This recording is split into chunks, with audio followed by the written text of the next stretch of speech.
Bonjour, je me nomme Claude Giroux et j'ai complété en 2024 un doctorat en communication sous la direction de Joan Marchand. Mon parcours est un peu particulier, mais je ne crois pas vraiment qu'il y ait un parcours unique standard qui mène au PhD. Bonjour, je me nomme Mathis Larose-Giroux, je suis étudiant au premier cycle en communication publique à l'Université Laval. Avoir mon père comme personne ressource m'a permis d'avoir une facilité dans la communication persuasive, justement le sujet qui m'intéresse aussi. Quand j'ai des questions, c'est toujours plus simple d'aller voir mon père pour compléter ce qu'on voit en classe. Je suis donc grandement reconnaissant d'avoir sa présence dans mon parcours scolaire.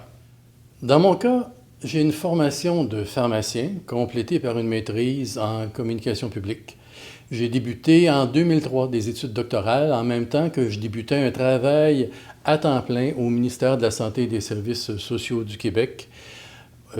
Au cours des 2 dernières décennies, donc, j'ai été à la fois doctorant et praticien-chercheur dans une équipe de communication gouvernementale.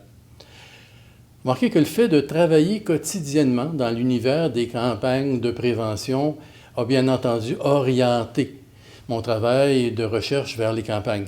Ma recherche de doctorat portait sur la méthodologie du pré-test publicitaire, un outil toujours utilisé par les décideurs pour évaluer les projets soumis par les agences de création avant d'investir dans leur diffusion.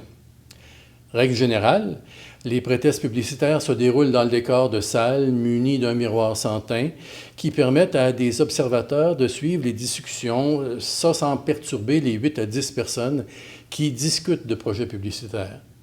Ces groupes de discussion permettent d'obtenir et analyser des informations qualitatives précieuses.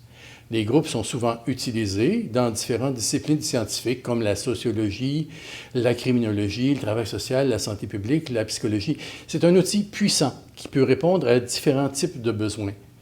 La technique employée est généralement toujours la même. Les manuels disent que le contexte ou l'atmosphère des groupes est peu importante.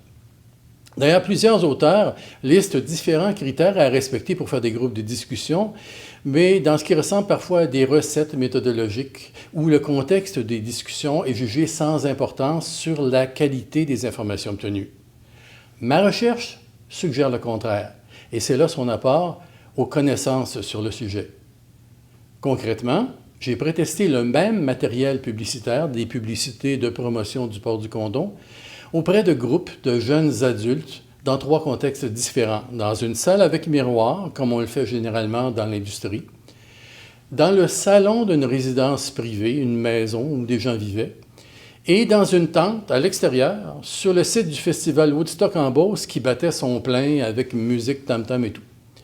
Après analyse des résultats et examen de la facilité avec laquelle les gens acceptaient de se révéler dans les différents contextes, ma recherche suggère que le contexte peut influencer ce que les personnes réunies disent d'un projet publicitaire.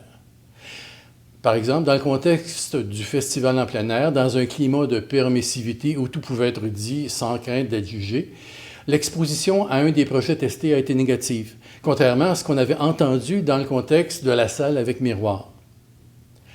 Le fait d'apporter ma pierre à l'édifice, de contribuer à construire une meilleure façon de concevoir les pré-tests est très gratifiant. On savait déjà que les campagnes efficaces sont celles qui ont fait l'objet de pré-tests. La littérature, depuis plusieurs années, l'a démontré. Mon travail doctoral a donc des retombées concrètes et utiles. Il contribue à améliorer la prévention ou à réduire les maladies ou les décès. Il s'insère dans le quotidien des promoteurs de campagne, ce qui est, pour un chercheur issu du domaine de la santé, somme toute, très gratifiant.